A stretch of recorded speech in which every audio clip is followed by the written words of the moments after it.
Welcome back to another TikTok homeschool conference. And this week, it's all about encouragement when it comes to homeschooling. And today's video is yes, you can homeschool in Missouri. If you're a Missouri parent and you've been wondering, can I actually homeschool in Missouri, but you don't know where to start? The good news is, yes, you can, and I'm here to help. And honestly, the Show Me State is one of the more flexible states when it comes to homeschooling. Hi, I'm Rachel, a second-generation homeschooling mom to 5 kids. We are currently on our 10th year of homeschooling, and I'm here to answer any and all questions you have about homeschooling in Missouri. Now, Missouri is easy because they do not require you to notify anyone, to submit a letter of intent. There's no approval process. There's no teacher certifications.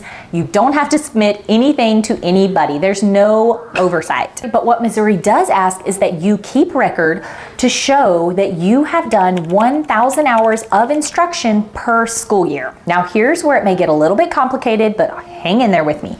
600 of the 1,000 hours must be counted in one of the 5 core subjects that Missouri recognizes: math, language arts, science, social studies, and reading. Yes, Missouri still counts reading as its own subject. I've heard that there's some talk that it might not be this way in the future, but for now, we're going with it. And at least 400 of those 1,000 hours should take place at your home. Don't let this confuse you. It's still easy. And to be honest, most of us are gonna be at home for at least 400 of those hours, and we are on the go all of the time. We are those busy homeschoolers. Now, also, if you are homeschooling children under 16, you need to maintain certain records. But again, you do not have to submit anything.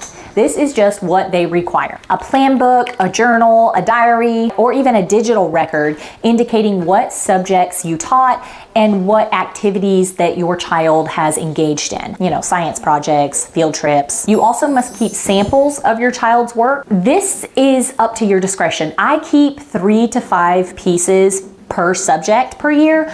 You can keep more. You can keep 10 to 20 pieces. I mean, it's all up to you. But I also keep an extensive detailed log, and I also keep pictures of the things that we've done as well, like science projects or field trips or, places we go, whatever counts as school. I always keep pictures of that. Now, you must also keep academic evaluations. This is where a lot of people misinterpret things. It says that these could be regular tests in various subjects or annual standardized testing.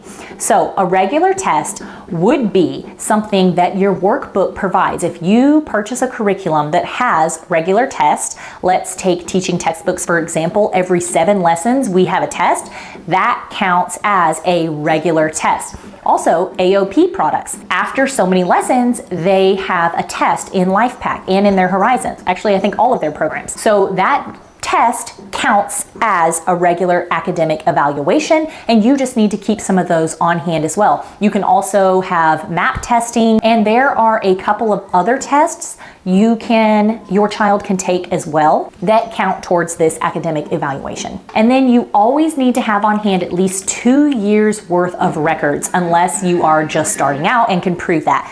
You have to have it on hand at all times. Now, I know all of that sounds like a lot, but when you break it down, it's actually more manageable. And this is somebody coming from Texas, where we had it super easy, and I was really overwhelmed thinking, oh no, Missouri is gonna be so hard. I promise it's not. Reading together, nature walks, science projects, history documentaries, cooking, field trips, co-ops, it all counts as school. And you can log it as school because that is part of their learning. As a second-generation homeschooler, I can tell you firsthand that homeschooling doesn't and shouldn't look anything like the public school system. And Missouri gives families the flexibility that they need to build a tailored education for their children. I mean, homeschooling in general, but we're talking about Missouri here. So if you're in Missouri and you've been wanting to start homeschooling, consider this your sign that yes, you can do it. Start small, find your community, and trust that you can figure this out as you go. And if you have any questions,